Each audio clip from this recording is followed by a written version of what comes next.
أعوذ بالله من الشيطان الرجيم. بسم الله الرحمن الرحيم.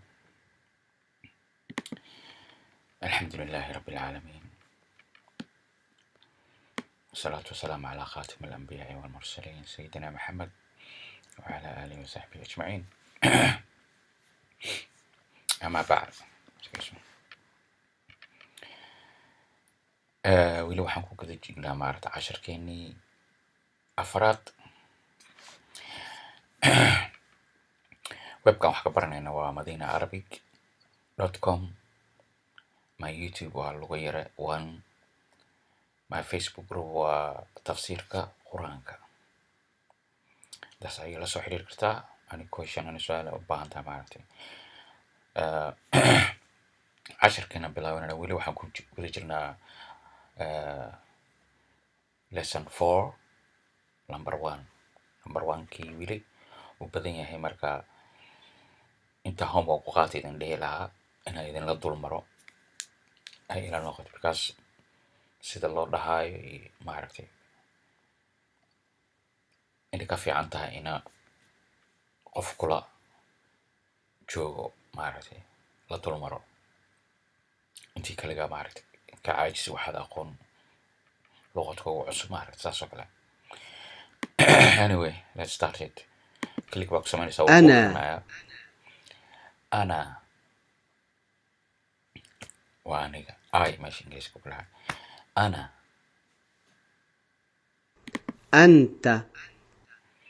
anta waa you adiga. ingiriiska horta ma qolooyinkan waxaan isleeyahay ingiriiska UK jooga ama meelaha maaragtay imay garanayaan qofkii luqad ingiriis garanayo saacidaysa. Anyway, qofkan garanayna may confuse ka dhigaysaa, ku booqanaysa laba luq hal mar lasla barto masalan one at a time la bartaa fiican mar kastaba kala waqti kala duwan maaragtay. anti farqiga labadan u dhaxaysa waxaa ta'dan waa kor dhaban tahay, anta waa nin, anti waa qof dumara oo kala saara Carabiga. laakiin ingiriiska you unbuu iska dhaha labadaba, in inaag waxay iska you differentigaasa u dhaxeeya. huwa markaan waa qofaan joogan galna maaragtay isaga isaga ma garatay.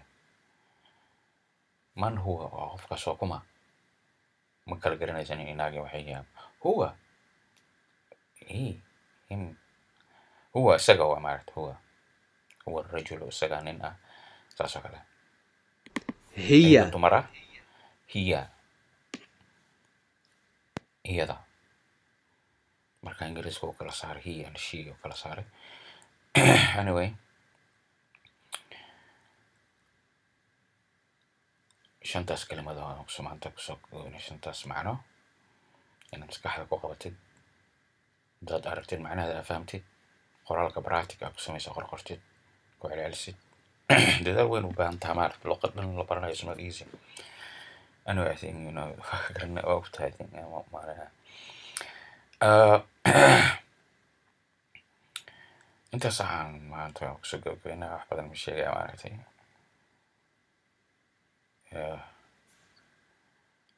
وبالله التوفيق. السلام عليكم ورحمة الله وبركاته.